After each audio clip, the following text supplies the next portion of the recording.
प्रधानमंत्री नरेंद्र मोदी अक्सर कहते हैं ईश्वर ने उन्हें उन सारे मुश्किल कामों के लिए चुना है जो आज तक लटकाए, अटकाए और भटकाए जाते रहे हैं। श्री राम मंदिर, 370, ट्रिपल तलाक, Covid management, CA, GST, air strike, surgical strike और ऑपरेशन सिंदूर तक।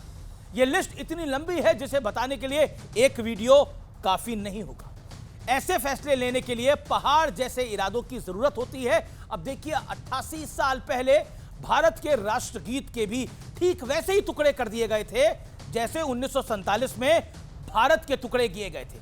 यानी राष्ट्रगीत और राष्ट्र दोनों के सीने पर धार्मिक उन्मादियों के दबाव में आकर कुल्हाड़ी चला दी गई थी और कांग्रेस ने चलाई थी। लेकिन 88 साल बाद अब नरेंद्र मोदी ने वंदे मातरम वाली अक्षम्य भूल को सुधारने का जिम्मा अपने कंधे पे लिया है, अपने हाथों में लिया है।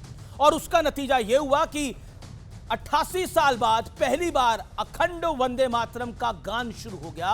और नरेंद्र मोदी की खासियत यह है कि वो जब भी ऐसे किसी मुश्किल काम को हाथ में लेते हैं तो फिर पूरी तरह से उस मुहिम को लीड करते हैं। No regrets, no half hearted approach, unapologetic leader, leading from the front. गुरुवार को प्रधानमंत्री नरेंद्र मोदी ने लखनऊ में प्रेरणा स्थल का उद्घाटन किया।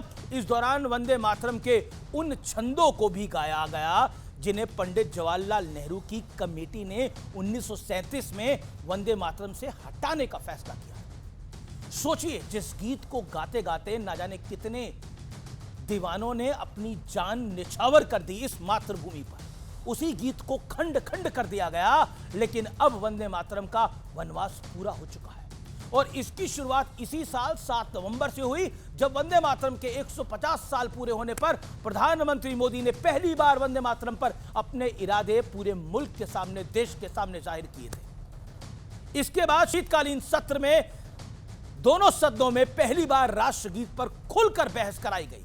बीते 25 सालों में नरेंद्र मोदी के वर्किंग स्टाइल से साफ है, काम जितना मुश्किल, उनके इरादे उतने ही अड़िग। सीएम रहते गुजरात के सौराष्ट्र, कच्छ जैसे सूखे इलाकों में मां नर्मदा के पानी को पहुंचाना हो या प्रधानमंत्री के तौर पर वंदे मातरम की शान को वापस लौटाने की मुहिम हो, ये वो फैसले हैं जो नरेंद्र मोदी को भीड़ से बिल्कुल अलग करते हैं, नेताओं की भीड़ से अलग करते हैं और एक अलग मुकाम देते हैं। बाकी सब सत्य और तथ्य है और सत्य और तथ्य पर ही आधारित है। नमस्कार।